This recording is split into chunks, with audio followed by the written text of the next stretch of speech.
You know, a cowboy boot's got a design so you don't get hung up in the stirrup, and a good boot will have a leather sole. They're not very comfortable for shoeing horses.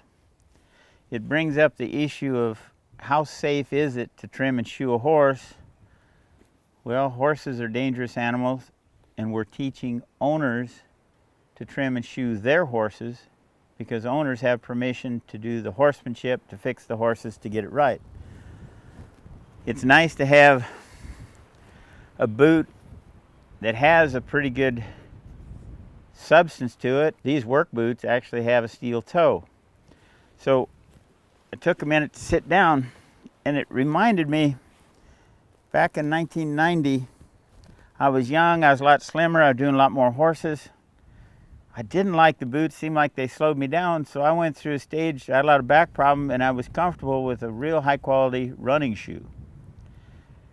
And I'll never forget, I had some pretty good running shoes on, and when I had a horse tied solid to a hitching rail, and she's about a 1,200-pound mare, she placed the front foot on that toe and then pulled back, and the rope didn't release. She's solid and grinding like that, and when she twists, it tore the top of my tennis shoe off, and I looked down and I could see bone protruding from my big toe.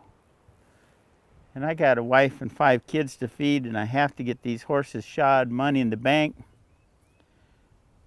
The guy that owns the horse saw it, blood all over it. I said, no, Rocky, just get me some cotton or a rag and some vet wrap. And we wrapped that thing up. I didn't want to take it off, didn't want to look at it. And I finished shoeing that fat mare that I did not like. I did 3 more horses. It took about 2.5 hours. I go walking into the vet's hospital. Said, I got a compound fracture in my big toe. They said, you can't possibly, you're walking too good. They cut off my tennis shoe. They looked, and the bone had actually gone back in position. And I took tin out of a 1956 Cadillac, went to a store with a saw, sawed the whole toe off of a work boot, a mountain climbing boot. I guess we went like this. So my big toe is hanging in the air. These 3 toes are supporting the weight of my body. I put a tin cover over it, and I missed 2 days of work and kept going. Horseshoeing can be dangerous. You might have to dig real deep sometime to be tough and get it done, but horseshoeing is more fun than working for a living.